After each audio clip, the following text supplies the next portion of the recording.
All right, looks like we're back with a little grudge match. Dahvplays and myself square off yet again.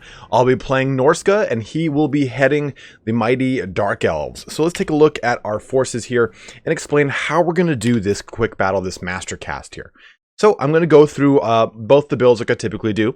We're going to watch the fight, and then we're going to reboot the replay on this and go through 2 or 3 little places that either my build or Dav builds really just kind of fell apart. This is, again, going in line with the kind of lessons I've been learning from Falcon as I get better at playing multiplayer to hopefully help you guys out a ton.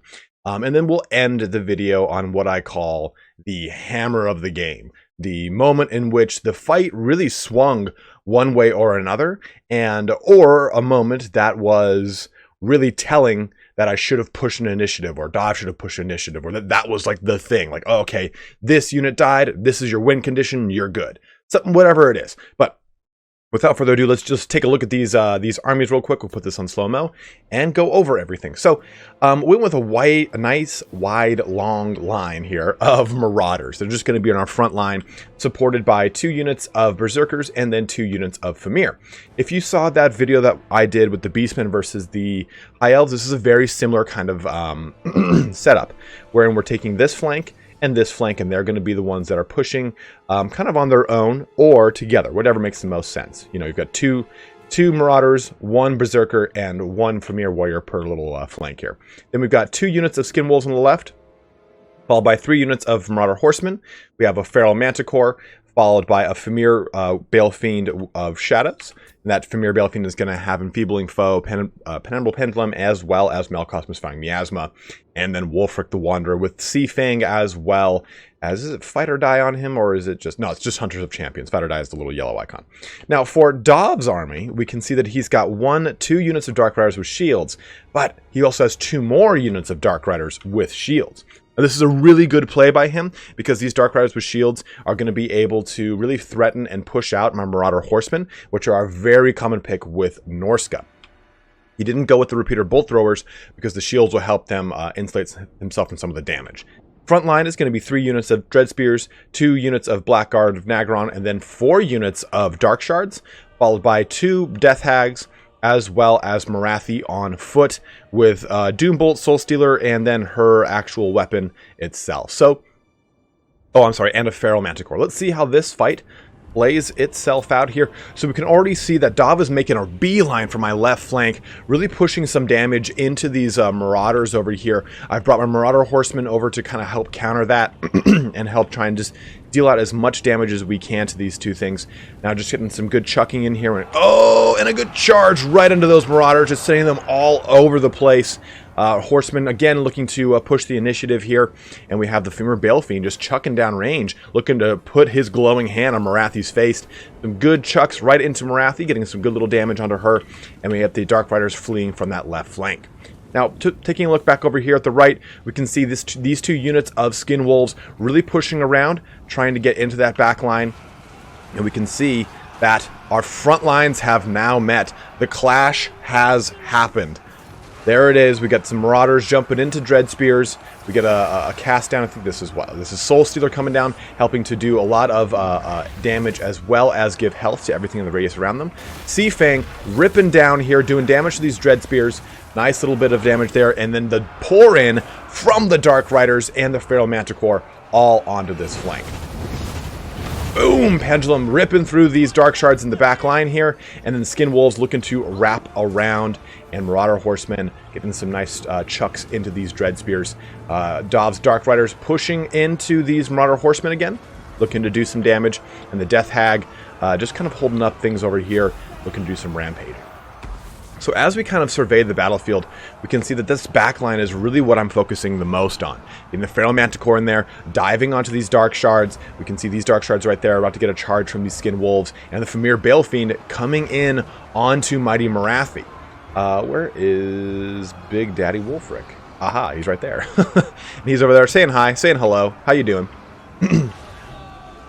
And Black Art of Nagron, are trying to shut down the Skin Wolves. We don't want those Skin Wolves to stay in engagements with those Black Guard. They do anti-large and AP, but the Skin Wolves will mulch through these Dark Shards as they get a nice, good charge into them, looking to just show them which team that they're on, and it's definitely Team Jacob here today. Feral Manticore pummeling into these Dark Shards as well, and the Frontline Fight is a little bit juicy over here. I think we just saw Enfeebling Foe trick down and do some good reduction to melee attack and melee defense onto the Dark Elves. That's going to help significantly with pushing the initiative in this center pocket here. The two Death Hags and the Black Heart of Nagron really just holding the line over there as we get our Marauder Horsemen onto this Feral Manticore, trying to shut this down as fast as possible. Skin Wolves over here looking to help out with their anti-large. Keep that in mind though, Skin Wolves do have anti-large. I believe the armored Skin Wolves have the AP anti-large, which helps out quite a bit. Doombolt dropping down onto the Famir Balefiend, knocking him over. His disgusting little purple claw is going to help him get back up though, get into this fight. Let's see how this goes here. We have a nice, good little lineup of Dark Shards over here, looking pretty heavy for a Sea Fang, ripping right through them, toasting that AP damage coming out from the Dark Shards as Morothy goes to chase down Wulfric the Wanderer, the mighty hunter of champions. Dark Shards charging into the Famir Balefiend over here, looking to kind of shut down the magic portion of this army. And then Skin Wolves getting caught between some fleeing Black Art of Nagron and some Dread Spears here, but just looking to push out of that engagement. Okay. Dark Shards shooting right into this Feral Manticore. There's not many left here, but you know, any AP damage into a Feral Manticore is good because it can trip off their Rampage ability, sufficient or successfully locking down the Feral Manticore. So getting out of that engagement is going to be pretty huge here as we bring back down into this Death Hag, which has really just been positioned here in the center of this fight, anchoring this line down, holding in these Marauder Berserkers, these Marauders, these Famir Warriors over here, keeping everything kind of locked into this little death rattle over here. Another Soul Stealer went down under the Skin Wolves as they run away again from the Black Art of Nagron. The anti-large on those guys is going to be pretty devastating. Marauder Horsemen, though, getting some distance away from things so they can get a good target on stuff to start chucking their spears once again. And we're right in the thick of it here. You can take a look. We have got Morothy. Oh, let's put that away. Let's put that thing away. We have Morothy in here. We've got Wulfric in here. Everything is just kind of piled in this center melee, which is really a bit of a make it or break it type pocket. The Dread Spears. The Dark Shards are still firing into our Feral Manticore here. They're just barely holding on.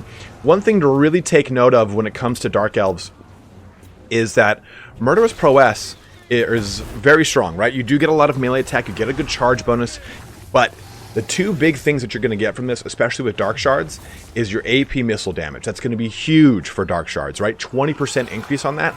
And as a whole, for the entire Dark Elf army, you get that 15 bonus to leadership.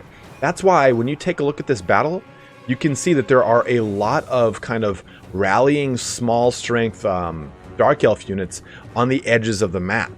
And that's why it is so important when you're fighting against Dark Elves to really keep a lot of pressure on them and keep them from fighting you. Wulfric and Morothy going at it here. Mom Rathy and Big Daddy Wulfric.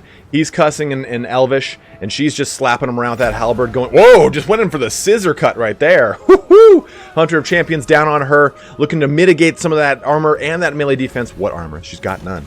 And Wulfric has lost the day. So let's take a look here at the post-battle report real quick. And we can really see that Dahv's army did a really good job of anchoring down a lot of my force. At the same time, too, his Black Art of Nagron ran interference with that backline very, very well, keeping my Skin Wolves from doing a lot of damage to his Dark Shards, keeping those Dark Shards online to do damage to my Feral Manticore, to Wulfric, whatever target they really wanted to focus on. So, and as a whole, I think that my build wasn't bad. It had really bad execution, though. So let's take a look at that in our replay, kind of drill down as we focus in on the two or three things that I think didn't really go well. And the stuff that Falcon was showing me, like, hey, you had the initiative right here, you didn't push it, or so on and so forth. So let's jump into that replay. All right, here we are with the replay of the match. We're going to be using fast forward here to go through stuff. I wish that I had the ability to scrub through the replay back and forth to show you guys, oh, look at this, but we unfortunately do not have that ability. So I'm going to fast forward right here. First initial thing I want to point out is this. Anytime you kind of see your force push across and push across two advancing armies, never a good idea.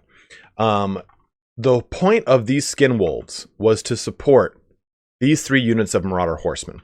And by me taking them and pushing them over here, I A, reduced the strength of this whole entire flank, and B, I completely mitigated the point of having the skin wolves with the horsemen. In addition to that, I didn't push the advantage on these Dark Riders. I kind of got a little scared and I pulled back. Falcon was saying, you should have just taken these guys out. It would have been an easy kill for you. You would have knocked them out of the game, and you just would have been able to push forward. So as we push forward here, we can see now something in the replay, in the first version of the replay where I was kind of going through the battle play-by-play, I did this because I knew that was going on. So I did not even move this whole pocket once it got charged. And one thing that Falcon and I discovered is that I think that I had a defensive mode on everything from my campaign playing. That sufficiently locked everything in place once they got charged, or if something moved out of range, they stopped moving. And we'll see that really come to the fore later in the game. So moving this forward here. Skin Wolves again. They are screening out the Horsemaster or the Riders here, so you can see that that's stopping the Dark Riders from charging. But as soon as these Skin Wolves start to crest over here, well, Dav goes, well, okay, well, now I can just charge into these Marauder Horsemen, no problem. I was too focused with this front line to even see that, and unfortunately, what that led to was this. Famir not doing anything. We can see that right over here in this pocket, I've won this fight. I've got a Marauder, 2 units of Marauders, and I've got Wulfric the Wanderer and Famir Balefine getting tied down by a single Death Hag. And again, I think defensive mode was on here, so in my defense, they weren't going to move anyway. And on top of it, this entire fight, the initiative could have been pushed way harder to crush this whole line. These Dark Riders are not really going to do significant amount of damage to threaten these guys. And again, the front line is just there to hold the line to push with the back. And as you can see, Dark Riders don't have the Skin Wolves to threaten them. They're pushing into the Marauder Horsemen, and they're shutting down those Marauder Horsemen. That's a big, huge issue there.